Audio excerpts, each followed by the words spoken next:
Hello there everyone, hi there, thanks very much for watching my videos. It's been really good to see recently that there's a lot of new ex-Jehovah's Witnesses posting their videos and their opinions online. It's excellent. Everyone, you need your stories to come out, and I think it's brilliant. Everyone's doing a really good job, and I really appreciate it. I learn a lot from it too, and I hope somebody gets something from my videos too.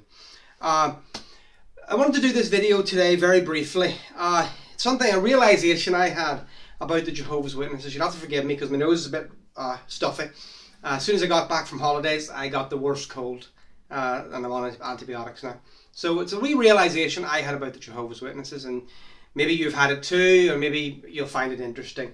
I would suggest that one of the reasons that Jehovah's Witnesses, I'm just going to lean on my telescope here, one of the reasons Jehovah's Witnesses avoid politics, one of the reasons they're told to avoid politics, is because of the similarities which they will discover within their own religion and certain political systems out there. Now, I never really noticed it, not until quite recently, and then it really struck home.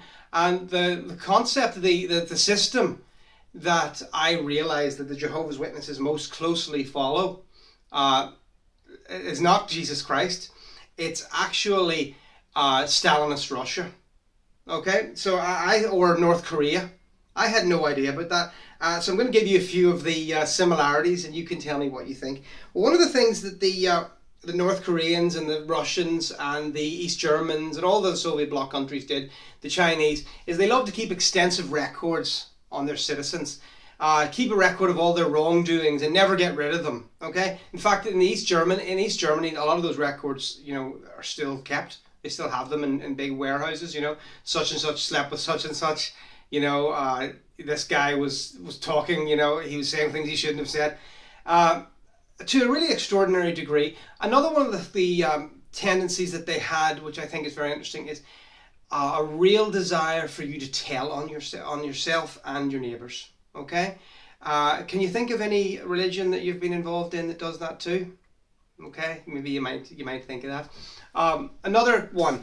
Obviously, the Jehovah's Witnesses can't build a physical wall to separate themselves from the apostates and from the world around them. It's interesting that whenever a cult is able to build a physical wall, they go ahead and do it. You look at the Jonestown cult, who went off to French Guiana and then killed themselves with Kool-Aid, poison. Well, Kool-Aid I'm sure will kill you eventually, but with poisoned Kool-Aid.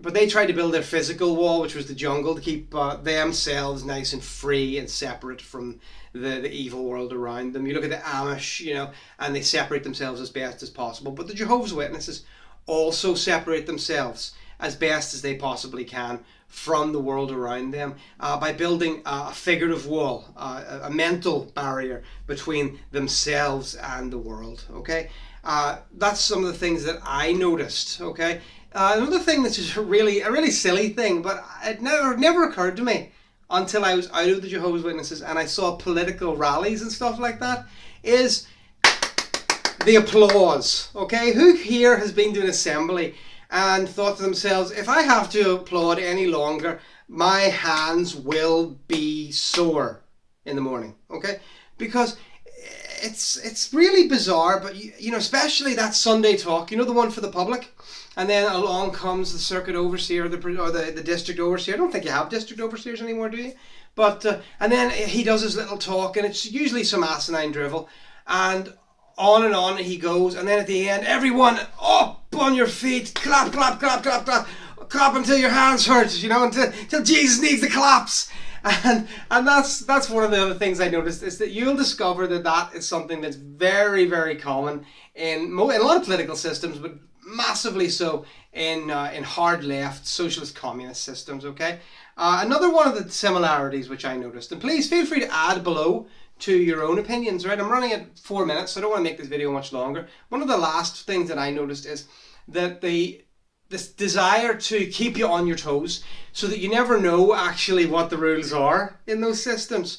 Because if you know what the rules are, then you'll know how to follow them, and then you can't be wrong. Okay, so they constantly change what's expected of you and what they consider right.